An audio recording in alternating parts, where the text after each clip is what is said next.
Hello and welcome back to the Happy Sad podcast.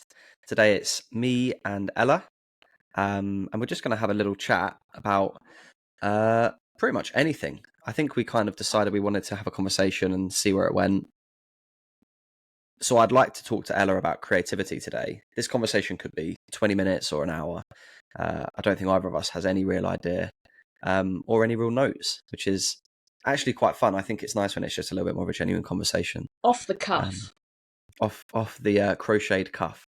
But I think one of the things I'd like to talk about, because it is just me and you, is some of the stuff you talked about on one of the reels on our page, which is, I suppose, specifically channeling creativity through crocheting, but I think it stands for something a bit more broad, which is creativity as a whole, isn't it? As a kind of expression, as a way of dealing with things. So yeah, I don't know if you want to just chat a little bit about the post maybe to start off with, and then we can funnel into the bigger world of creativity as a thing. Yeah. So with my anxiety, obviously I'm not really on the same timeline as everyone else. So I'm currently semi-unemployed, so I have a lot of time spent at home. And I think quite early on in my anxiety, I realised that if I'm going to be spending all this time at home, I need to be doing something with my time. Otherwise, I'm just going to be in bed depressed. It started off actually as watching a load of like niche indie films. That was like what I was spending my time doing. Obviously I was like an obnoxious 18-year-old and I was like, oh, I've seen this and I've seen that, and and then it kind of moved into embroidery, which is kind of like the craft I started with. I would make like embroidery hoops, and some people would ask me to make them for them. Started out as just giving them to people as gifts, and then I kind of ran my course with embroidery. Really, it was fun while it lasted, and I did a lot of cool things and made a lot of stuff that I was really proud of, but it just wasn't really making me that happy anymore. So a few years ago, me and my mum tried to learn how to crochet and just could not do it. Like, we were both getting really annoyed and like just making like worms of thread, like nothing, could not do it. And then a few years later, so it must have been about like 4 or 5 years ago now, I thought, let me try again and just see if I can do it. And I picked it up and I haven't really looked back since. Like, it's just, I feel weird when I don't have a project going. And it's something that not only fills my time, but it also like fuels my ego, essentially. Like, it's something that I feel really good about, and I feel really proud of myself that I can do something. And that when people ask me like, what have you done today, I don't have to just say, oh, I've been at home doing nothing. I can say, oh, I made this jumper out of a couple of balls of wool. And and it's also nice to be able to give something to the people in your life that you've made just like with your bare hands and have them really appreciate it. So it's really good in all facets. Like, I recommend crafting to anyone, really. Yeah, because you've made some pretty cool stuff, right? Like, and you also have an Instagram account, correct? Yes, I do. Yeah, Wonky Stitch Co. Yeah, because you're making cardigans, you made yourself some like tops and stuff. Yeah. I've asked for some sort of like beanie. What even is it? Like a beanie, like kind of balaclava with like an open face, but you're going to pilot one for yourself first. Yes. So yeah, that could be coming soon. If anyone has any orders for crocheting, this is actually just an advertisement, but this isn't even about mental health or anything related to it. But no, I think it's so cool, and I think it's nice that like you said like it has so many facets, and I think that's what's really nice is it can be as simple or as complex as you want it to be. Like, I love the idea that sometimes the answer to why we do these things is because it just makes us feel good, and like that's absolutely enough. But the fact that it can make you feel good, but give you like maybe a sense of purpose or a sense of like fulfillment, and also you're learning something, even if you don't think you are, you're still developing skills and trying new things. And I just think it's really nice, and I think it's such like a wholesome, like lovely way to channel that creative side of yourself. And I also quite like the fact, having never done this, Mhm. I quite like the fact that it's a slow process. I don't know how you feel about that, because it must Yeah, take a long time. it does, and it can take weeks. I mean, I got an order for 2 cardigans in, must have been like October, and I'm only just like finishing both of them now. So it does take a long time, but when you've finished something that you've literally made from scratch, like all you have is like string and a hook basically, and then you're spending weeks and weeks on end like making something out of essentially nothing. And it is exactly what you said, like it gives me a sense of purpose. Like I just feel really good about it. It makes me feel great. And because it takes quite a long time, when you're doing it, are you, I suppose at this point, it must be quite autonomous for you in places. Like, are you just like watching stuff? Do you listen to stuff? Because, we spoke about, you mentioned a word before we even recorded this, which was mindfulness. Hmm. And I feel like that's such a great way to be in yourself and in the moment at times. And also not, you can get away from yourself a little bit.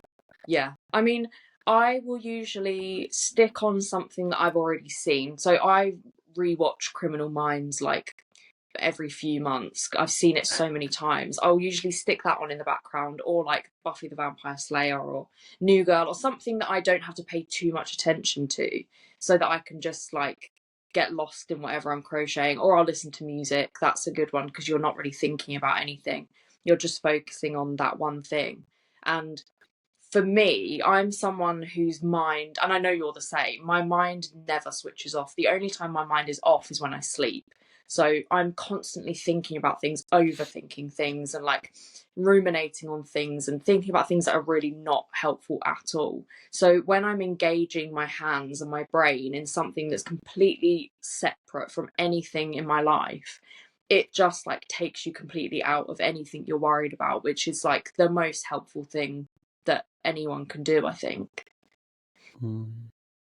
Yeah, it's so interesting.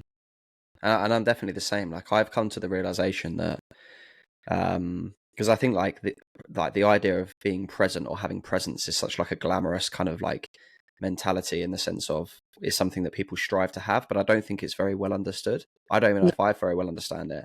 I think people think it's something you have to achieve or master, which absolutely is something you could do, but I don't think you're present until it's happened.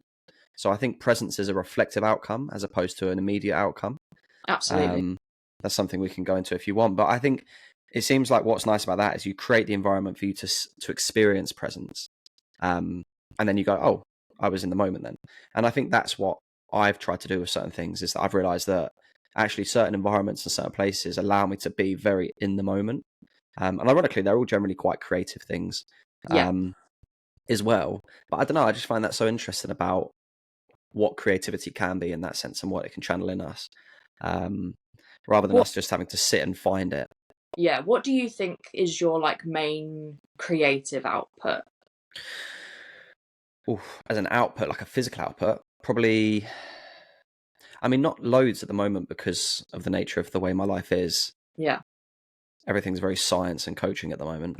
But I still am so completely in love with creativity, and I think I can never not kind of do that. I think for me, it is without question probably writing and consuming writing. So I guess less of an output and like an input that is also an output, I guess. Mhm. Yeah, I Um, guess creativity doesn't have to always be something that you're like doing yourself. You're making things. You can also consume creativity, and it puts you in a more creative space. Absolutely. I'm so glad you brought that up, because I think that's generally more where I am at in terms of consuming creativity. Like, I just love being my two places where I feel, three places where I feel the most like comfortable and like the most at peace. And I suppose in that sense of being present without trying to actively be present, like it just happens, is coffee shops generally, because usually I'm reading or chatting to someone. It's really nice. Um, art galleries and bookshops, or like libraries and things like that. So Yeah. I find that I actually naturally gravitate towards those places a lot. And obviously living in London, I have the luxury of having a plethora of places on my doorstep. Like I go to the Tate Modern nearly every week. But I just love being in and around creative things. I find it very peaceful. I find it very calming. I find I can get that balance of being both in and outside myself. Like I really like looking at people, seeing what they're like, what they like. I'm fascinated by what people take photos of, the little conversations, and also I love the art. Like I just really enjoy being around art, and I find it similar in that way of I can just kind of step out a little bit and just be around things, and I don't really think too much, and Yeah. it's I quite think nice also sometimes. when you're like a creative person, and I know that we're both the same in this, it's a very multifaceted thing where you're not just creative in about one thing. So I won't just like I can't just crochet. Like I want to dip my toe into every creative water there is. Like I have a film camera, you know, I've done so many things in the past, like, you know, sewing and photography, and I love to make collages, and I used to make clothes, and I still make clothes now with in a different media. But I know you're the same. Like it is very much part of our personality, where it's film, it's TV, it's media, it's music, it's, you know, it's not just something. I don't think being creative means that you have to make something. I think being creative is the way you consume things and the way you feel about the things you're consuming. And some people get more of a kick out of like science and maths, which I know you do as well.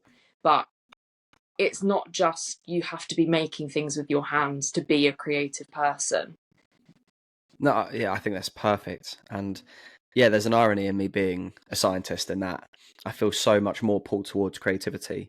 But I actually think that helps make me a better scientist. I think I can view things through like quite a healthy lens, and I don't take it all too rigidly or seriously, maybe. Um, but I do get told off sometimes for writing too poetically in my papers. But no, I don't know. I think there's something so fascinating about the consumption side of creativity from like an expressionist standpoint of who you are. Like I like similar to you. Like I collect records. I'm huge on music and vinyl. Um, I love art. I keep art and things like that. And fashion is a massive one for me in terms of like the way we dress and the way we do our hair. And I think there's something about that. And I think one of the other things that's nice about those things like collecting books, records, is that it is something that personifies who you are if you want it to, or how you want to be personified potentially in the music you listen to, because it is a choice. And we can so well deceive people in that sense. But I think it's quite connecting because, you know, when I give someone a book or they say they've read a book and I've read it and I enjoy that book, that's like the most fulfilling thing. And I find like there's quite like a creative connection to that. Like the conversation seems to flow from that point. And I think that's a very, very difficult, if not near impossible thing to do from a scientific or mathematical way. So in the same way that our creative outputs can connect with people and we can, you know, kind of combine through that, I think our creative inputs, when they align with other people or clash, you know, that's an amazing conversation starter as well. And it's really nice to almost like see how you know, because you can't help but feel like when you tell me that you like Buffy the Vampire Slayer and you crochet, I create like an image of you, and it's nice, and I can ask questions and I'm curious, and it helps me formulate what Ella is past the skin and the hair and the, you know. And I think that's such a cool component of what art, music, fashion, all those things are at like an individual level. I feel like, yeah, when I get to know people, some of the first questions I ask is like, what kind of music do you listen to? What do you read? Like, what's your favorite film? I'll often, you can do something on Spotify called a blend, where it takes your music and their music and puts it in a playlist, and it will tell you how similar your taste is, like in a percentage. Mm, So I'll often do that, and I find that so telling of a person. And I yeah. always, the question I ask most, it's usually like if I'm getting to know someone through the lens of like trying to date them, I'll ask them, what song do you wish had been written about you?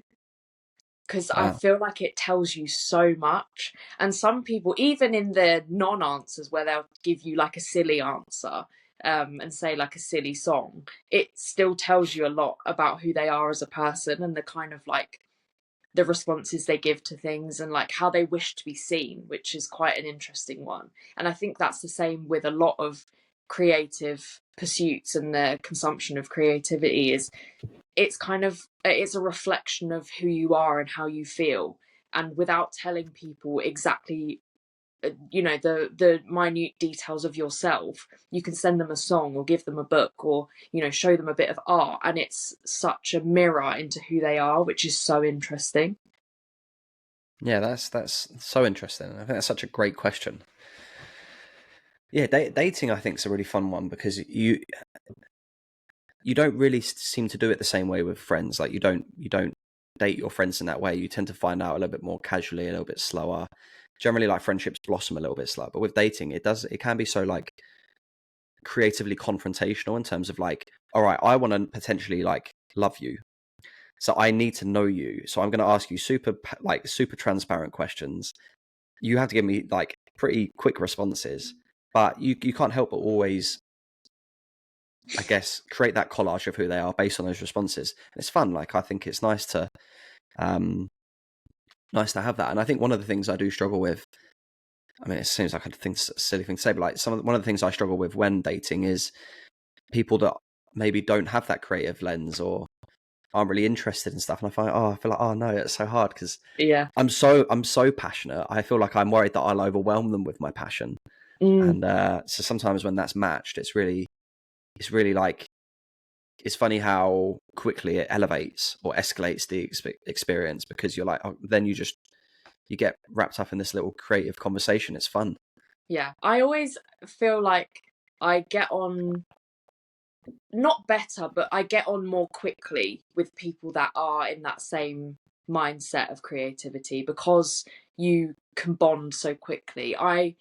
I'm not a very scientific or mathematic person. I've never been. That's never been my strong point. It's always been writing and drama and music and art and things like that. So I don't want to say I get on better because a lot of my friends, like our mutual friend Cal, he's a Yeah. very mathematic logical person and we get on great. But I do find that if I'm meeting new people, when you get me started on something creative, it's so much easier to understand who I am and for me to understand who you are. So we get on quicker, I think. One of the things I've noticed is that I'm definitely, and this isn't just in like a dating sense, but I find that I can become very energized by people's energy. Like I know that's a very normal thing, but I don't necessarily think I get pulled down by people that are sad, let's say. But what I find that is like, say you said to me, I really love this artist. I instantly then want to know everything about the artist. Like I want you to like indulge in me, all of the facts, all of the things, show me the photos. And I find that such like a nice thing. And I can never really understand why I feel that way. Do you know what I mean? Why do I want to know just because you know? And I wonder if it's because I'm curious or if it's just because I want to connect with you. And I think that's one of the unique things about, again, creative outputs, to go back to the topic, is just that it's not even always about the thing. It's about the way they feel about the thing that's so nice. And again, it's more of that, like you said earlier, about like the mirroring the person. It's like, why do you like that music? What is it about that music for you? Not even about the music itself, if that makes sense. Like, I don't want the objective element of it. I want the subjective personal experience from it. And I just don't think you can get that with other things. No. And I always say, in any sense, with anyone that comes into my life, I don't do well with nonchalance. I'm a very deep, passionate person. And the thing is, I don't care what you're into. You could be, I don't really buzz off like electronic, like drum and bass, music, whatever. That's not my wheelhouse. But if you love that, and you can tell me why you love that and you can be passionate about it, it doesn't matter that we don't like the same thing. It's just that exchange of the energy of that creative thing. It doesn't matter that it's different, it matters that you really care about it. Yeah, I think that's perfectly sums it up. And I think that's also why I like so much to read just random people's writing and what people think and poetry and stuff like that, because it's a very like untouched output. I think, you can always steal lines and rhymes and things like that, but it just feels very like from the core of people. And when I do it, it feels very like from the core of me. Like it's like you can't really hide, because even if you choose not to say something, that within itself is something to analyze. You know, like it's almost like the negative spaces around feelings and conversations. But I feel like with other stuff like art or music, it's a much more interpretable expression. And I suppose you could say that about, you know, especially quite superfluous poetry or anything too, you know, quirky. But no, I don't know. I think when you read people's writing, it's like more of like a purging of the inner self at times, because that's definitely the thing I'm most pulled towards now, or at this point in time. So I find that really, really fun. You know, what do you think? What do you think strongly enough to put into words? What do you feel strongly enough to put into words? Or what don't you? What don't you want to write about? Yeah. You know, what are you hiding almost? Yeah. Because the other thing that's nice about these things is that they are very like conversational. Like most of the times when, because I try to do this thing where I have a conversation with a stranger every day. It's like, I think, especially being in London, it can get quite closed and cold because the pace is fast, and sometimes I'm tired. I don't want to speak, and these people probably feel the same.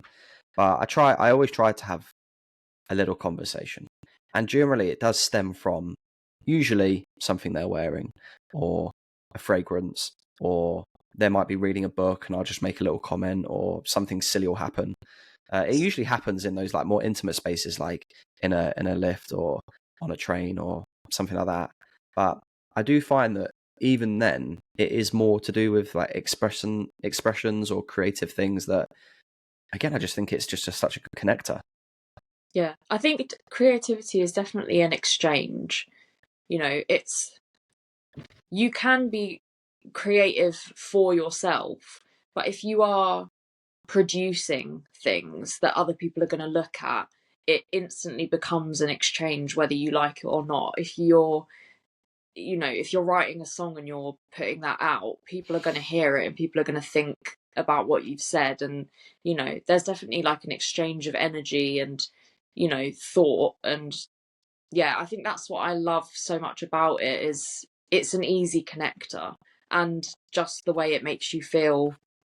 You know, there is always, no matter what mood you're in, there is always going to be a piece of art or music or media or TV or something that has succinctly explained how you feel, maybe when you couldn't do it yourself. Yeah, it's so interesting, isn't it? How like, yeah, like you said, connector and that kind of interaction. And I like the fact that it's almost like it parallels by connecting with other people and also connecting with who you are.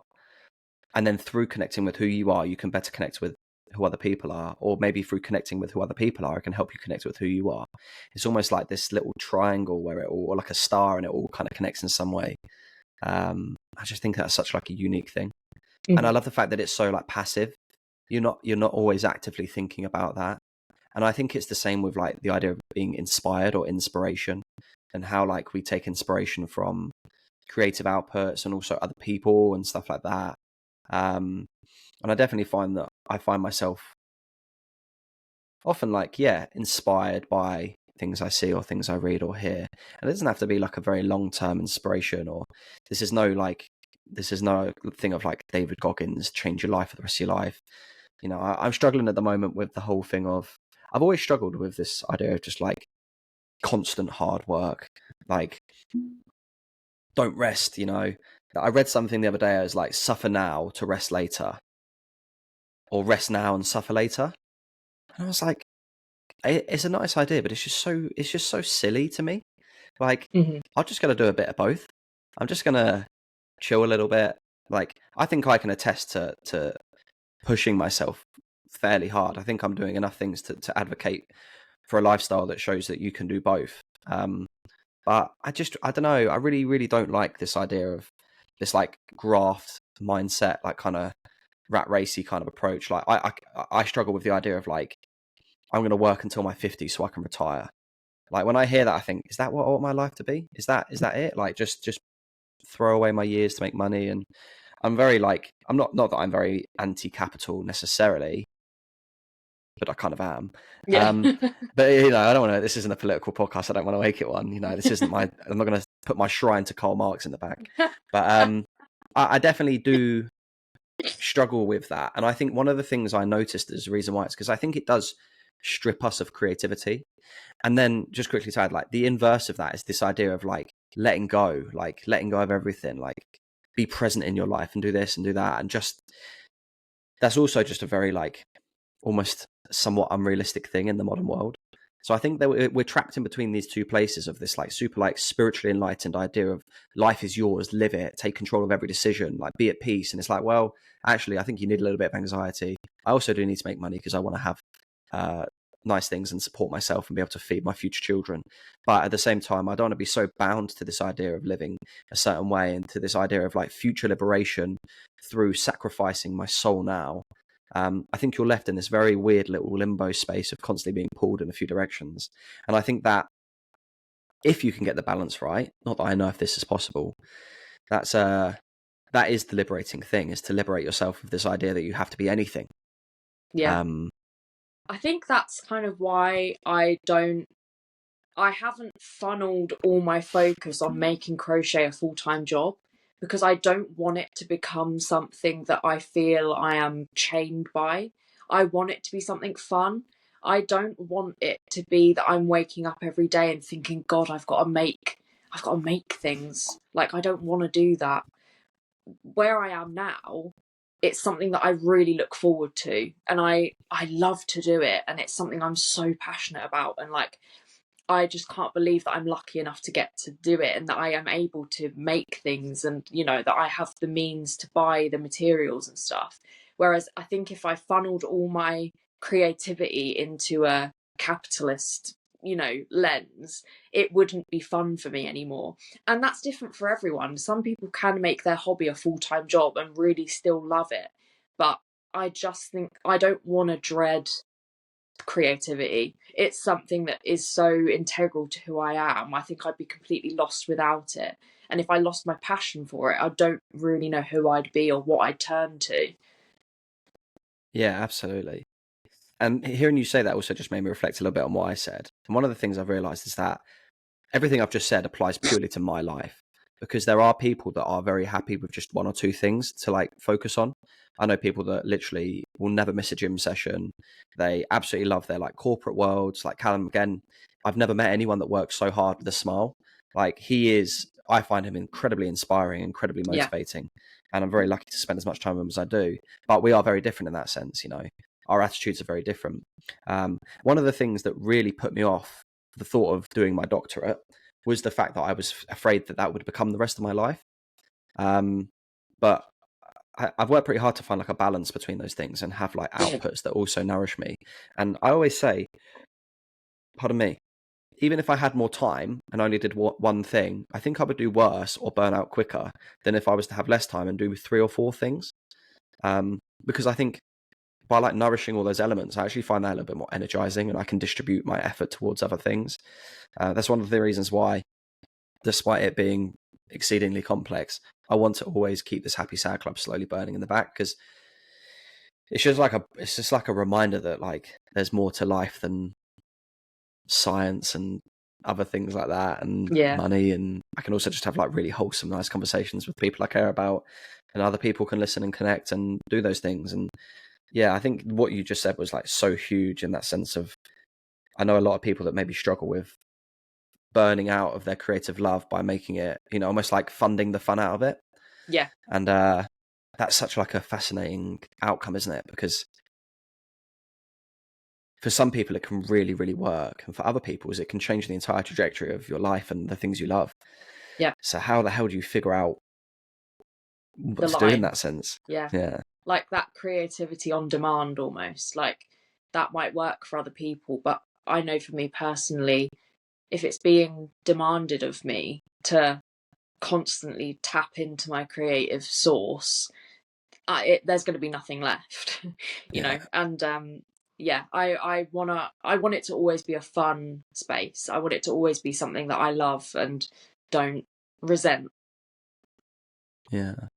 Is there anything that does like inspire you creatively at the moment, whether it's like a person or a thing, or how do you view like inspiration through like the lens of creativity? I, especially in the crochet world, there's a whole community. And I use that word very intentionally because it is a community. We all help each other. If you have a question, you ask someone and they answer. No one is ever too helpful, you know? And I'm constantly, I mean, I love Pinterest for that. Um, if if I'm stuck on a project or I don't really know what I want to make, or I'm just feeling a bit not very creative, I will always tap into that and see what other people are doing and take inspiration. And I think that's so important. Like, this is going to sound off topic, but there's kind of like a joke. There's like a joke that you know, men used to say to you, like, you're not like other girls. And now we've kind of like reclaimed it and we're like, I am like other girls. I am like every other girl. I am. And it's the same in your, you know, your art. Like, you are an amalgamation of everything that you've ever seen and been inspired by. You know, you wouldn't be who you were without that like nurture of, you know, the people in your life and the things that you've seen and the things that moved you. And, you know, it's hard to be completely original anymore, but I think that's a product of such a lovely thing of community and people sharing things with each other and not being precious about what, you know, what you've done and your thought process, and being able to share how you. Am I boring you? Oh, that's great. I tried to get out the thing for the yawn then. Ignore my yawns. You're on a podcast with an insomniac. You're gonna have to get used to the yawns. Yeah, like not being too precious about what you've done and being able to share things and be inspired by other people. I think it takes a lot of courage to admit that maybe you need someone to look up to and things to look for and things to help you on your creative journey. Yeah, I love it. I like the idea of community. Mm. I think, without trying to make it too, well, what am I saying? It's Happy Sad Club podcast. I think that's what I like the thought of with this, was that I didn't really feel like I had like a community anymore in a lot of things, because I've always done things that are quite solo, quite introspective, and I don't play any sports anymore in that way. And I feel like it was nice to just kind of connect with people over something. And like you kind of said earlier, it's almost like you're amalgamating different kinds of creativities together to create such like a vague, not vague, like a broad community. Because I think that really matters, and I just find like normal people inspiring. I think that's what's nice about the thought of bringing people we don't necessarily know well onto this podcast that have something to say, is that I think there's so much to be said for people that are not necessarily conventionally inspirational, you know, like they've just lived, they've just got on with it. You know, like it's like the wisdom of the old man that's just gone, you know, through the wars, and we just dealt, you know, it was just life. You just did it. It's like, it is weirdly inspiring that it's just so simple for them. Yeah, Or they just lived. Yeah, especially with like the Happy Sad team. Like, none of us have like cured disease or, you know, like done anything massively I don't want to use the word impressive, but you get what I mean. Like, none of us have a Nobel Peace Prize. Let's put it that way. But there's inspiration that you can find in each of us, which I think is really important. And you can do that with the people in your life that, you know, maybe your aunt works in the corner shop, but she's probably really inspiring.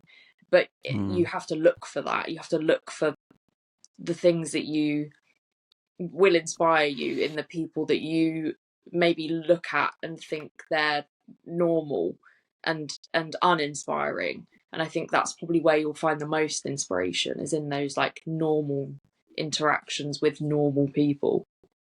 100%. And one of the things I think, if there was anything that we could define ourselves as the Happy Sad team as being inspiring by, is summed up in a message that Joe sent me, and I loved it so much. This was a conversation we had last night over text, and we were talking about like a decision, making a decision for something personal, and it was about like a conversation. And we were talking about like why he should or shouldn't do it, or why we should or shouldn't do it, and he put the only reason not to would have been to not be vulnerable, and that's never a reason. And I just thought what he wrote was just so brilliant, to the point where I screenshot it and like keep reading it. It was like, that is kind of like the life we all live through. This is that idea that like the only reason to do something is for the very reason that you should do something, so you have to do it. You know, like being vulnerable in this sense is, there's such like a fragility around the idea of vulnerability, which is incredibly ironic, because vulnerability, almost at the virtuous level, is so brave. Like it, I don't know, and I think that's what we, not to call us brave and courageous, but I think what we do is we try and stand for what we believe, and in that sense, I think it's being willing to just say how you feel, which Yeah. it almost for a while, for a few decades, maybe even still now, seems so taboo to just say that I am sad and that this isn't good. And you know, that's like, I think British people are so bad for this as well. Like the more there's certain parts of the world that just really do not handle well the openness of the idea that we are just unhappy, and that, you know, we always have to be a certain way, and that I really can't bear the attitude of like, you know, you think you had it tough, or you think you've got it tough. And it's like, that's such a fallacy, because my Yeah. life is my life. My emotions are my emotions. hmm And maybe they are being slightly dramatic, or maybe they could handle it better, or maybe hmm you could handle it better. Or maybe you're being slightly dramatic in the way you approach it. But I think we try to constantly kind of keep like a level playing field, in that sense of just a bit of compassion, a bit of understanding that, you know what, life is crazy and things happen, and actually like just be kind, you know. Yeah. I always think like, say I broke my arm and you broke your leg, you've broken more bones than me, so it is, you know, theoretically you have it worse, but that doesn't stop my arm hurting, you know, like, just because you think that your problems are small, it doesn't stop them from being any better, or like, you know, it doesn't stop you feeling the way you feel. And to be honest about that is, yeah, is a really brave thing to do, because I think it's that same thing of that, you know, I had it worse, you know, back in my day, you know, but that doesn't help me feel less sad. Like, you having it worse doesn't stop my problems immediately, and it shouldn't. You know, you're valid for feeling how you feel, whether it's worse or better, or I don't know how you can quantify that, but And that's the problem. mm, You don't know how you can quantify it. yeah, And yet there's this constant need to quantify emotions and outcomes, and almost like hierarchically order experience. And my answer to people that ever say you think you've got it bad, and that if someone said to me, like I did this once, and they said to me like, oh, back in my day, I went, yeah, but 50 years before you, mate, God, do you imagine, you know, like, God, they had it tough. You think yeah, you had it tough? Speak to someone from the 1860s. And it's like, well, obviously. And then if you know, speak to someone from the 1810, speak to someone from the, you know, the Victorian era, and this and that, and it's like, you ain't got a clue. Like, no, what does that even mean? It's just very lazy, unfortunately. yeah, It's very. I don't know how to help. I feel sorry for myself. I will project my pity into your pity and say that you're pitiful, but my pity isn't pity, because I had it tough. There's such like an irony. It's such like a vicious cycle in this. yeah. I don't know why you'd want to other yourself like that. Like, Yeah, what a lovely thing it is for someone to come to you with a problem and for you to be able to validate them. Sometimes that's all they need. Like, they don't want you to fix their problem, they just want you to say, yeah, that sounds really tough. Because they probably are thinking in their mind, I'm being so stupid to be sad about this. And, you know, they're already diminishing their own problems. And for them to, one, be vulnerable and open with you about it, what a gift.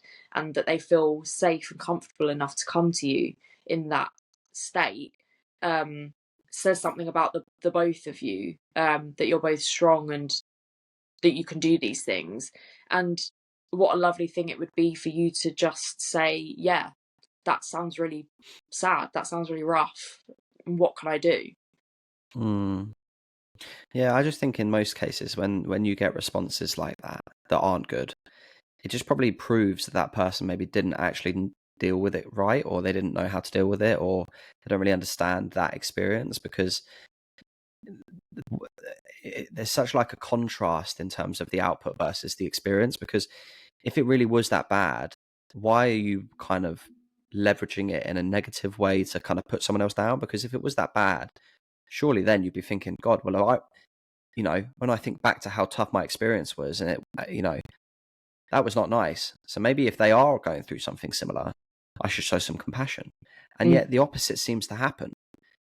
It's like I didn't have the help I needed. It didn't work out for me. Therefore, you have to suffer as well. That's the bit I don't get. It's this idea of like taking my experience to help someone else have a better experience. If I have some sort of knowledge that this was difficult, how awful of me to then make that person, blindly endure for the sake of enduring. Again, it's that virtuous idea of suffering, which I think is life is suffering from like a philosophical standpoint, in my opinion. But it's learning how to manage that, and if we can help each other through that experience, that's incredibly, enlightening. As opposed to just making people, it's almost like it's quite like a bitter outcome, like a resentful outcome. But I think we're better. I think we are getting better at that. I don't hear those things as often as I used to. But it still could be. I think that's what I hope for this, is just that it can be a way to just help people kind of reconsider that factor. No one's saying their life's the worst life in the world. They're just saying the things aren't right. Yeah. And that honesty is important. Yeah, it's huge. The ability to be vulnerable. It's like a modern art. Yeah, massively. But yeah. On the topic of creativity, is there anything you'd like to recommend to listeners? I'm happy for us to carry on talking, but I just think it's a nice segue. Yeah, my recommendation this week is Father John Misty's new album, Maharshmashana. It's only a short little, I think there's like 10 songs or something. He's an artist that I really love. He used to be in the band Fleet Foxes. I don't know if anyone's a fan, but he has his own kind of solo venture now, and his new album is just really gorgeous. It's not like music I've really heard before. I don't know, maybe I'm not listening to enough music, but it's definitely something different. And his lyrics are just like poetry, and that I love that in music, when you could read the lyrics and have it be its own piece of work. I think the opening song is like 10 minutes long, and it's just full of all of these like sentences that you're like, whoa, what? So yeah, and I also kind of tying it into the anxiety, I bought tickets to go and see him next year, and I haven't been to a concert in over 10 years because of my anxiety. So I'm kind of starting a like journey to the concert, where I'm going to be like challenging my anxiety and trying to get to a place where I feel like I can go and enjoy his music in person and be better. So that's my recommendation. That's awesome. I look forward to the podcast episode where we discuss the journey Yeah, and the destination. for sure. Yeah, I got two as well. I got the first one is just a short. Well, it's longer than it's not. I say short story because it's a book that's not very big, but it's more than a short story. Like a But novella. it's even a little bit bigger than that technically. But Okay. it's by Truman Capote, the man that wrote Breakfast at Tiffany's, and it's called The Grass Harp. And I just absolutely loved it. My dad bought me the book based off a podcast he listened to, a person talking about it. I'd never really read anything by him. I ended up actually reading, it was a collation of his short stories, so I read a few others as well. But that book specifically, that story was just amazing. And the way he writes was just so powerful image-wise, and the way he used like metaphors and similes and things like that, I think is some of the best I've ever read. Wow. Just some of the images, and it was just so poetic, and the story was fun, but it had depth. It was charming, and I just absolutely loved it. And the second one is actually a social media account of an illustrator, and it's at Shilstone_arts, which is SHILSTONE_arts. But he does these amazing little kind of like animations. They're like moving pictures. It might be like a character and it's buzzing a little bit, and then they might be playing an instrument or walking or sitting. It's very short, very simple, and he almost always creates these almost like animal-like humans. And the caption is always something like, "What's his name? What's her story? What do they do?" And the comment sections are just my favorite comment sections ever. They describe the character.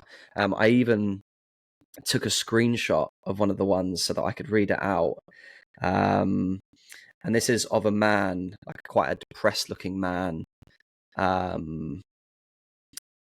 Yeah, and one of the comments was this, bearing in mind the caption was, what's his story? What's his name? And someone commented, Ivanov, a former prisoner consumed by remorse for his past petty crimes, has rebuilt his life as a piano mover. Every instrument he transports symbolizes the weight of his past mistakes, which he strives to lighten with care and professionalism.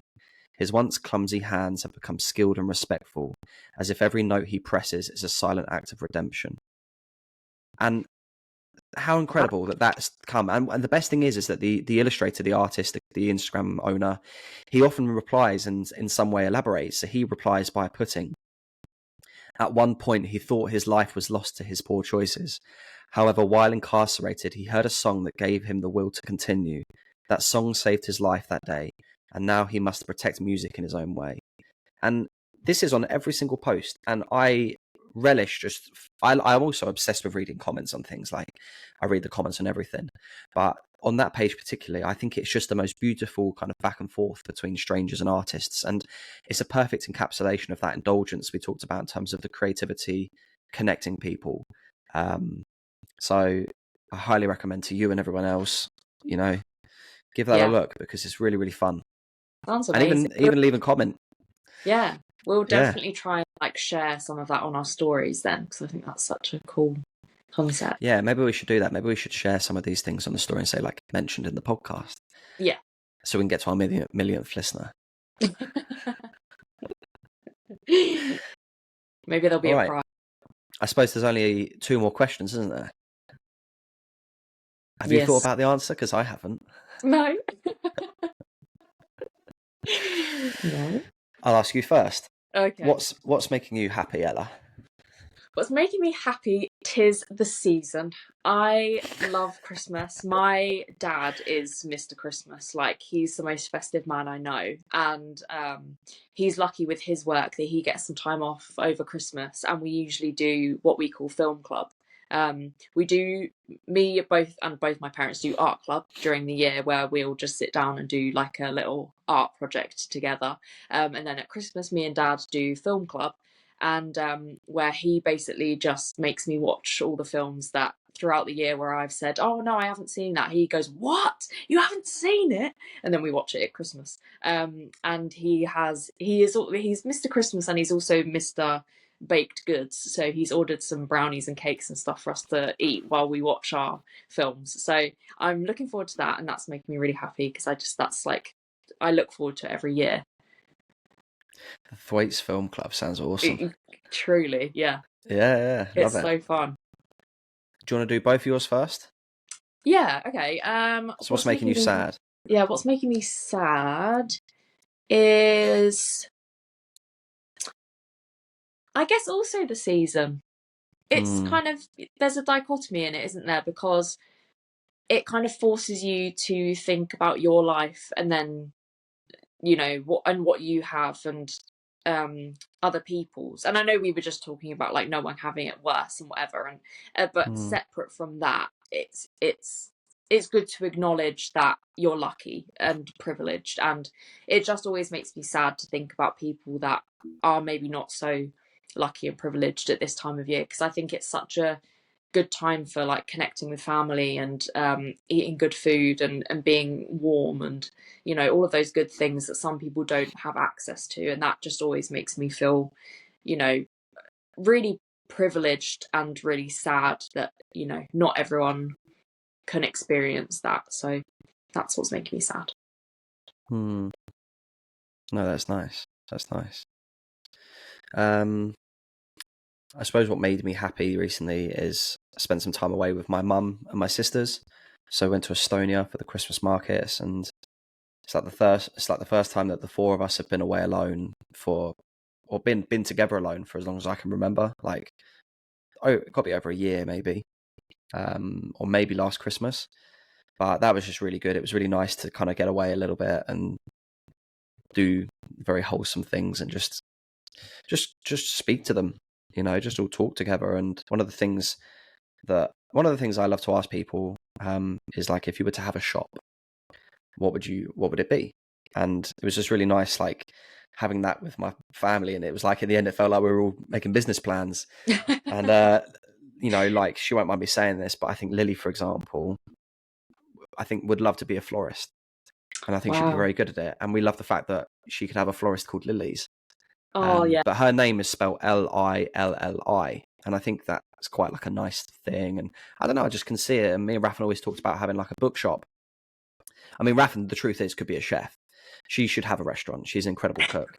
But I always like the idea of having like a coffee shop called like the Book Lovers Cafe or something, where I like the idea that you could pay for coffee by bringing old books, and then we could sell the old books. You know, basically just fusing my two favorite things. But it was just like little conversations like that. I find them very heartwarming, and it's just nice to kind of go to those places. So yeah, and the same, like, it's nice to, I feel good about this time of year. Historically, this isn't usually a good time of year. I feel usually quite sad. Not like that seasonal depression stuff, just the closing of a year. I find it quite reflective. It's reflective, isn't it? But I feel very positive. It's been a good year in that sense. I can't really complain. What makes me sad? I have felt quite emotional recently to parallel with that. I think I'm very close to, I'm constantly sort of moonwalking next to burnout. So there's been a few moments where I'm getting a bit close to the edge of falling into a bit of a hole. But that's kind of, I've accepted that's my life for a little while. And luckily I have some creativity that pushes me through, some coffee and art clubs on Sundays. But I actually watched a film, I can't remember if it would have been last weekend, with Callum, India and Georgia. I went to watch Interstellar. Yes. I've never seen that film before. Yeah. I know, that's why we went. We went for Callum's sort of like early birthday, and I'd never seen it. So I went to watch it at the cinema, like the big screen, and it absolutely killed me. I don't know what it triggered in me, but it made me incredibly emotional. I think some of the storylines and the character interactions made me think a lot about some of the things that are happening in my life, family, stuff like that. And it just brought out something in me that I haven't felt for a long time, to the point where I was almost in tears on and off for like hours after the film finished. And I haven't been that like emotionally affected by a film in a very long time. So yeah, that stuck with me a little bit this last couple of weeks, because it just made me realize that, yeah, there's some things I need to think about again, and some stuff I need to process. And I think that's the beautiful thing of life, is that there's always sort of things that float in and out, and it's just being willing to recognize that. But it was just a surprise. I didn't expect to react like that, to feel something like I did, especially not from a film about space. But I suppose the concept of time and all the kind of the things that come around it can be quite thought provoking for me. So yeah, absolutely. Yeah, that'll do. Lovely. Well, I'll tell you what, we actually did quite well there to get through as much as we did. It shows the two chin waggers. Spoiler alert, we came into this with basically nothing. So I think just the nature of us being absolute yappers serves well. Yeah. If we were a party location, we'd be I a Yapper. And just on that note, we should probably end it there, because it's obviously time that we're both getting a bit restless, both getting a bit silly. So we don't want to ruin our reputations as very serious people of health. We're very, very, very serious. Yeah. But no, thank you for that. I had a really good time. That was good. Yeah. Thank you. And if you did listen, thank you so much for listening. If you've made it this far, you get a badge. Yeah.